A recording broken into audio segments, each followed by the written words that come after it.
Hi, welcome back. So in this last example for this week, we're going to build on the Fugue Machine inspired little composition tool that we just developed, and we're going to add some random elements to it so that the sequence of notes that we created just evolves and morphs and changes over time. So first we're going to talk about different ways that we can manipulate the sequence. Then we're going to add a user interface so we can trigger those manually just to see what happens. And then at the end, we're going to make this happen automatically so that every 2 measures or so of our composition, a random change is going to happen. So I've already remixed the previous sketch here, and this is kind of where we left off in the previous example. We have a sequence of 4 notes that's being played through these different tracks that we created. The main track is just playing through the sequence using an 1/8 of a note in interval and 1/8 of a note duration. It doesn't change the pitch at all. But then the second track and the third track introduce some variations. Right? The second track is shifting the whole melody by a 1/5 and also playing dotted 8 notes instead of 8 notes. So it creates this kind of galloping effect. And then the last track acts as our bass line. It's playing the melody, but shifted down the whole octave, and it's playing whole notes, and it's playing 8 times as slow as the other 2 tracks. Okay? So it's kind of going slowly in the background, laying a bass note. So what we're going to do here is we've talked about in the previous example how this method of composition is generative because we're sort of combining elements according to a system and some rules, but the composition is always going to be the same. Every time we run this sketch, we're going to get the same sequence that's going to unfold. Of course, the longer our root sequence and the more intricate we make these different tracks, the more variations we can introduce, but it's still going to be the same sequence every time. So in this example, we're going to focus on adding some randomization to it as it plays as well. Now, because we're going to be manipulating this sequence of 4 notes here, the first thing I'm going to do is just add a little bit of code so that we can draw the 4 numbers in our sequence, just so we can see what happens to them. We're going to set the text align here to left and bottom, and set a text size that's a little bit more reasonable. And we are going to draw the 4 note numbers of our sequence so that as we apply some transformations, not only are we going to hear them, but we're also going to see how the notes are changing. It's going to make it a little bit easier to follow along. So based on the number of notes we have in our sequence, we are going to, let's use push and pop here. We are going to draw the note, and let's offset those by a little bit. And then we're going to translate by let's say 25 and 0. These need to move down a little bit also. A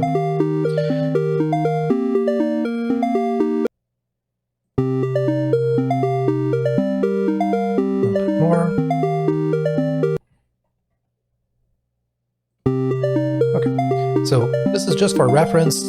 These numbers up here represent the 4 notes that we're playing in these looping sequences. This way, as we're going to introduce some changes here, we're going to be able to see how the note sequence is changing. So let's talk about what are different things we could do here on this sequence that could change it over time without making it totally random. And we're going to program maybe 4 or 5 of those, and then let the program choose between them randomly over time to change the sequence as it plays. So the first thing we're going to program is we're going to create some kind of like randomization behavior where it's not going to change. Let me stop this. It's not going to change which notes are being played, but it's going to change in what orders, right? So essentially, we're going to shuffle the cards. We're going to shuffle the deck and reorder these notes, keeping the same note numbers, just putting them in a different order. So I'm going to go to the bottom here and create another section where we're going to define our transformation rules for the sequence. So this function here, I would like to call it shuffle, but there is already a shuffle function in P5.js. So we're going to call it mixup. Okay, and its job is going to take the notes inside our sequence array and shuffle them. Now, like I said, there is in P5.js a shuffle function. So we cannot use that word, but we can use the function. So what shuffle does is it says, take an array, right? And then shuffle it. And then you can also say true or false. Do you want to modify the array that you pass to the function or just return a new shuffled array? So in this case, we are going to say shuffle sequence, and we'll say true because we want to modify sequence in place. So whenever we call this mixup function, it's going to run this code. The reason I put this in a separate function is because I want to be able to trigger that function through a user interface button. So we're going to add dat.GUI to our sketch over there. And just like before, when we've added things to the GUI, we're going to create a settings variable. Again, I could call this variable whatever I want here, but I've just been calling it settings out of habit. And typically what we've done so far, is we've done things like put in, a number, right? A name of a setting and then a value. What we can do inside dat.GUI, we can also put in functions as elements of setting. And once dat.GUI sees we try to add a function, it's going to create a button element. So let's see what I mean by that. So here we're going to create, we're going to use the same name as for the setting element as its value. So we'll say create a variable called mixup and make it equal to mixup, which this refers to the mixup function we just defined. Okay? So we're going to give it the same name as our function. And then inside GUI, we're going to say add from the settings object, add the mixup parameter, which is a function. And that appears in dat.GUI as a clickable button. Okay? So I'm going to start here the melody, and I'm going to click mixup. And we can see the notes are changing. The text, by the way, it looks a little bit blurry and funny. That's because we're not fully clearing the background here. We're using the alpha value. Doesn't matter. For our purposes, we can still see the note changing. So every time I click on mixup, it's taking the sequence of notes, but it's reordering it. And that's going to change what we're hearing.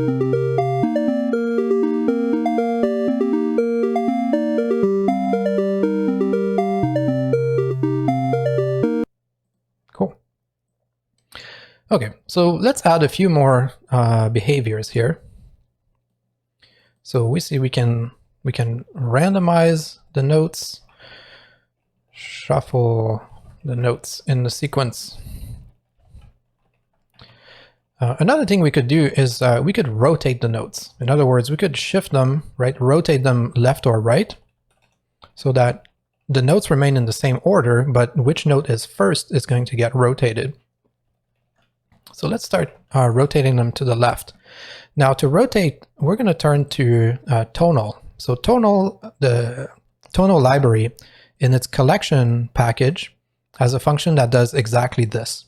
So if you give it, they call it a collection, but it basically means an array. So if you give this rotate function an array, it will rotate it for you, right, based on a certain number of times. And that can also be a negative number. So here, if I'm rotating by 1, you see that this is giving 1, 2, and 3 as the input. What it's going to return is 2, 3, and 1. So it's rotated this array to the left, right? The 2 is now the first one, the 1 got put at the end, and then the 3 is now in the middle. So we can use that to implement really easily rotation in our program. And this is going to rotate in place, right? It's not going to rotate in place, sorry. It doesn't specify it, so it's going to return a new rotated array. So we're going to say sequence equals tonal.collection.rotate by 1 the sequence.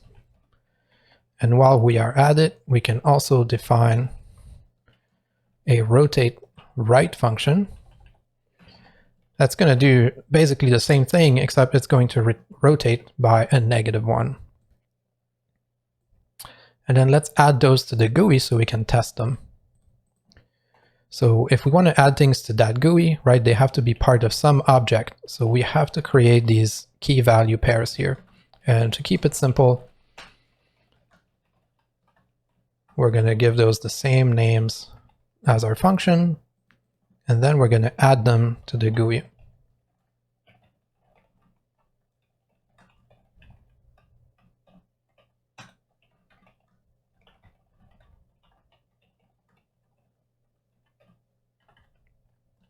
Okay. So let's test this.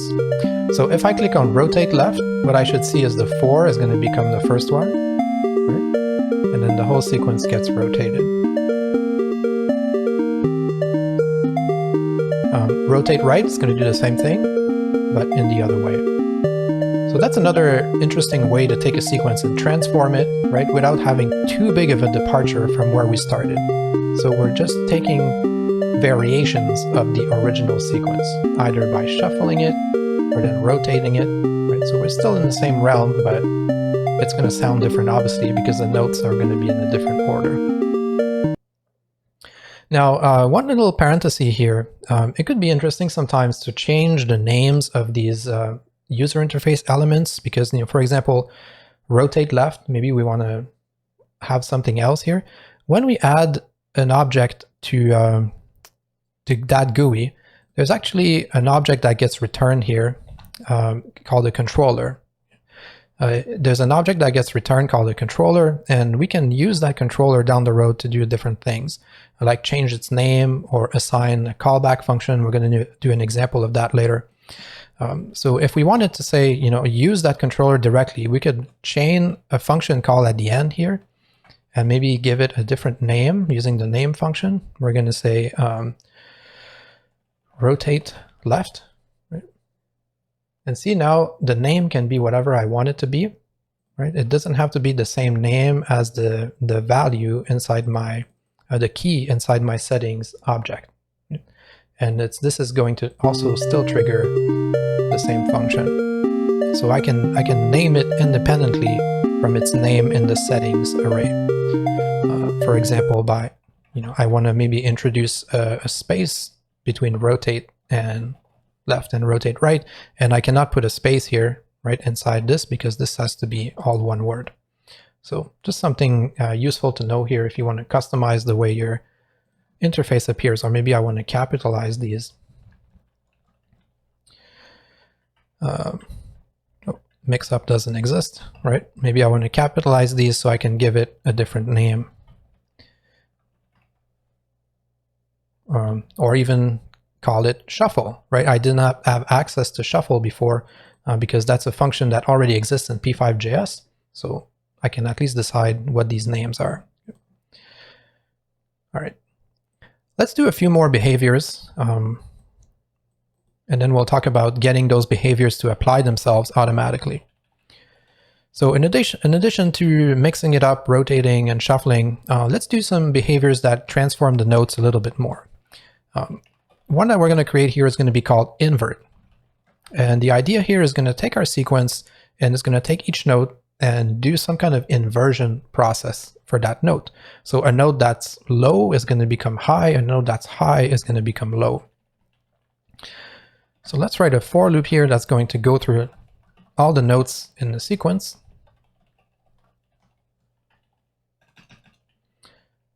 Okay.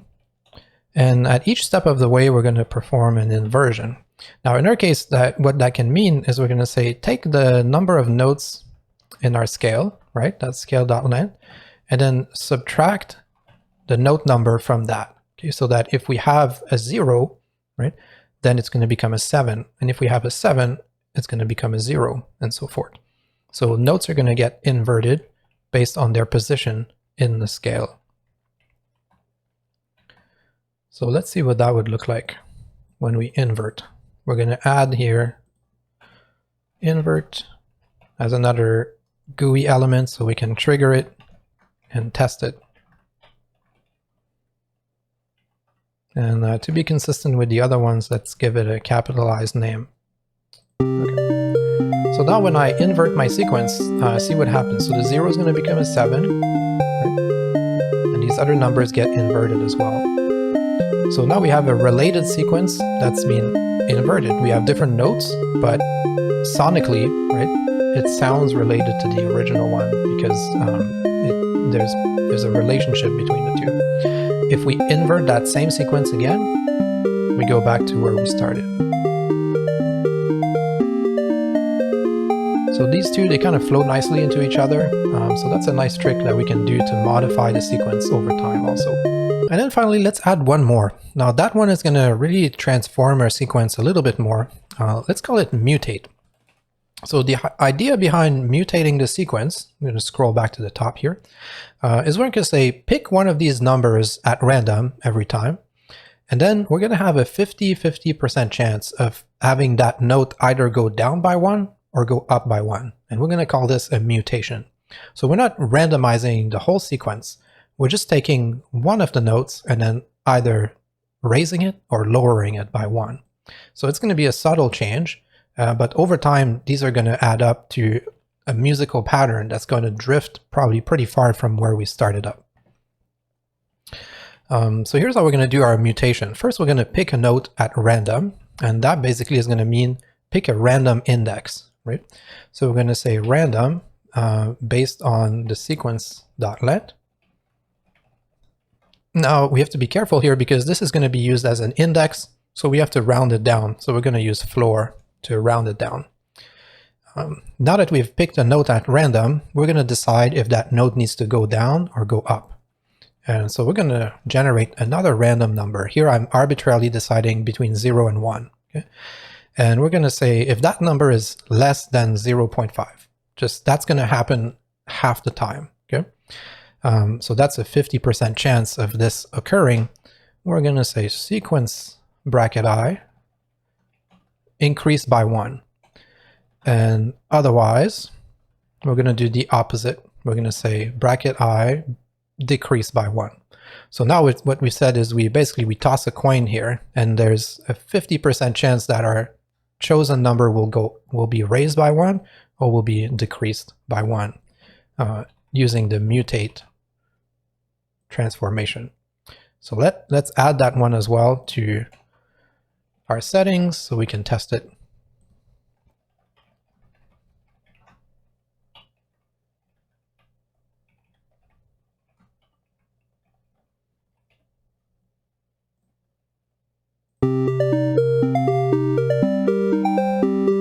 So now I picked the last number. That number went up by 1.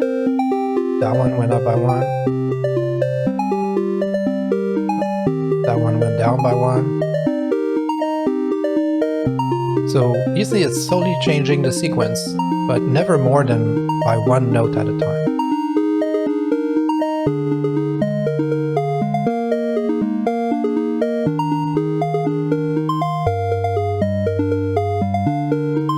So now we've given ourselves some tools that we can use to slowly change the sequence over time, right? But right now we're just controlling these tools, these options manually. Okay? And actually, let's make this GUI a little bit shorter too. This is just for aesthetics. Okay, I'm making it a little bit shorter, and we're going to make it closed by default. Okay.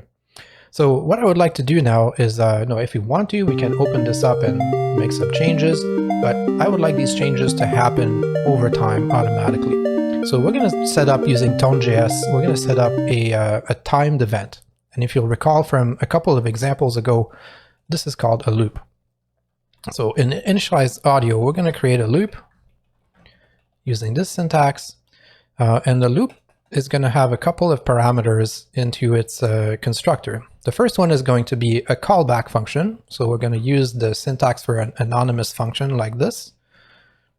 Right? This is our callback, and the parameter to it is time. In this case, we're not going to need it because we don't want to necessarily schedule anything.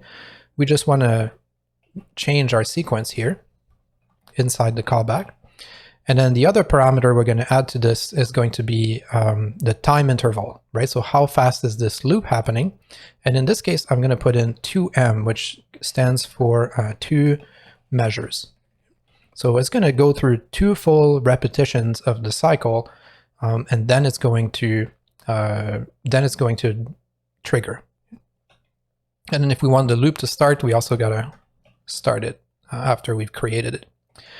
So how are we going to change our sequence? Well, we have these 5 options here inside the settings, right? We have mix up, rotate. We just need to choose one at random and then apply that function to transform our sequence. So to make our lives easy, we're going to make an array. We're going to call it options. Okay?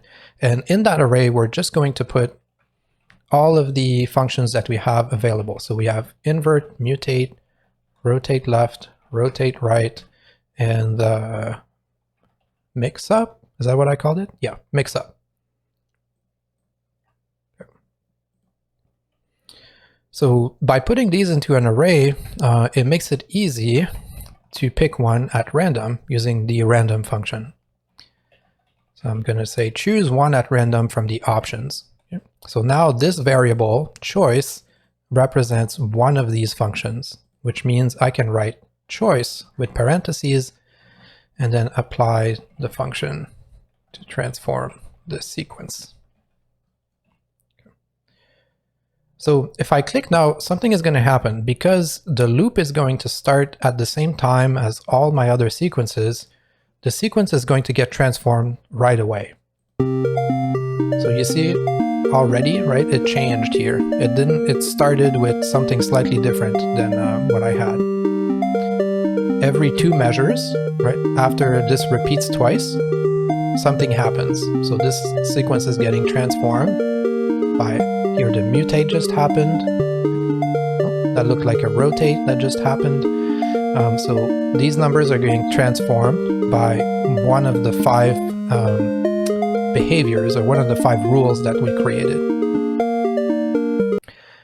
If I don't want the transformation to happen for the first 2 measures, one thing I can do is I can schedule this start of my loop here. I can schedule it to be plus 2 measures into the future. Okay, so delay the start by 2 measures. So now when I start the composition, the sequence I started with is going to play through for 2 measures. Then it's going to transform.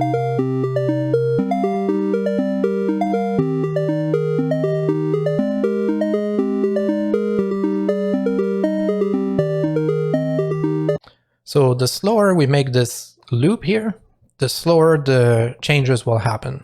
And the faster we make it, the faster the sequence transforms.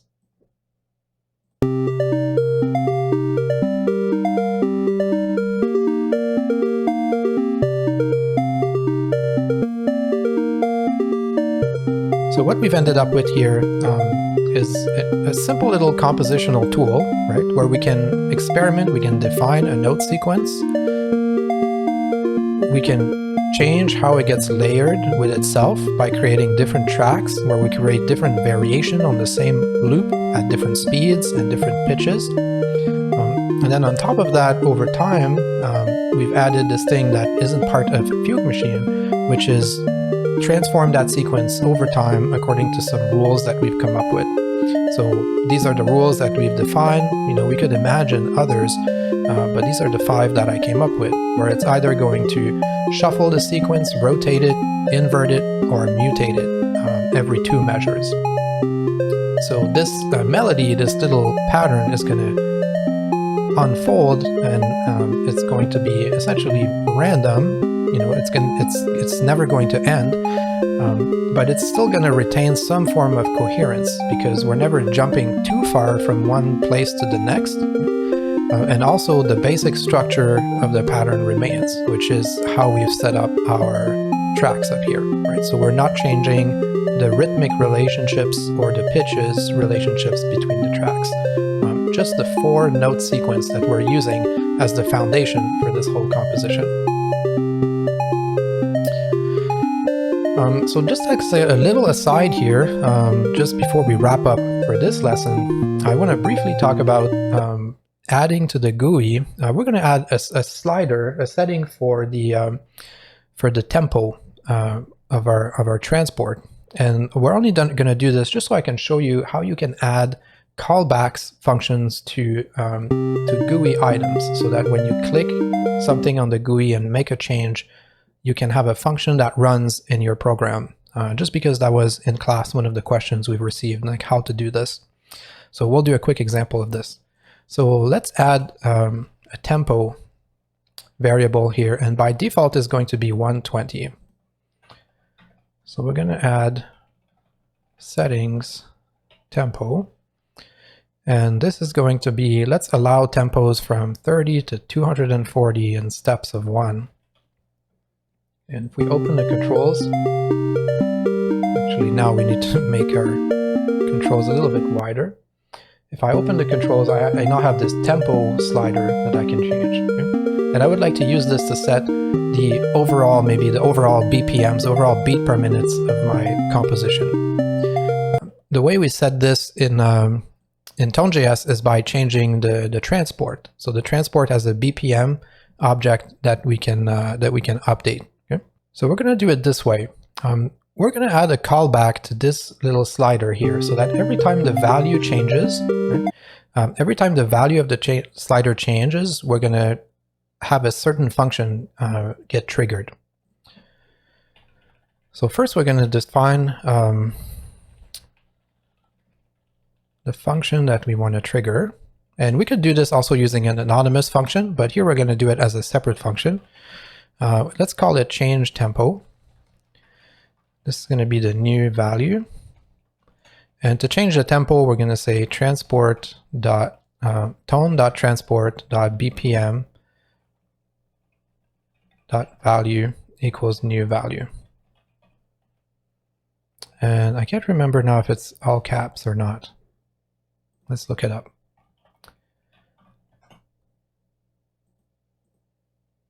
Let's look at the API. Let's look at the transport, and it's lowercase. So there's a BPM value that we can set for the beat per minutes. So that's lowercase. So what I want to do is I want this function to run every time the value of tempo changes here.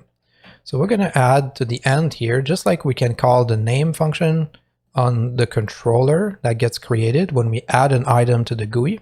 We can also call something called onChange, and that's going to allow us to set a callback function. So I'm going to put in my change tempo function.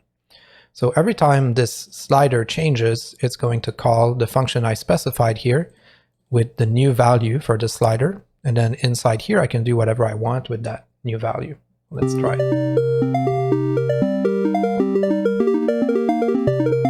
So now I can make the BPM really, really fast, or really, really slow. And one thing that's nice with Tone.js and the different timing functions is that all these timing ideas, they're all relatives to the whole transport's BPM, right? So the number of 8 notes, quarter notes, measures, this all relates back to the overall speed of the track. So I did not have to go and redefine these relationships because these will automatically scale based on the tempo. So we did not need to add tempo changes, but this was just to show you really quickly how to add callback functions here, so that if you change something in a slider, maybe that is more complicated than just setting a single value, although in this case it isn't. You can have some code run at the same time as a user interface element changes. Okay, so that's going to be it for this week. In the next video, I'll talk a little bit about what I want you to do for the code exercise. See you there.